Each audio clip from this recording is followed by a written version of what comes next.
wadamada gartay gobanimada yadaakar waaqsaday xornimooyinan gaarugooy kaygii kastee guushayada jecel abaal guunahban gaarugu hayaa abal guunahban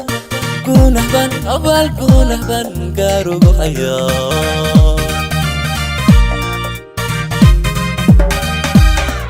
wadamada gartay gobanimada yadaakar waaqsaday xornimooyinan gaarugooy kaygii kastee guushayada jecel abaal guunahban gaarugu hayaa abal guunahban abaal guunahban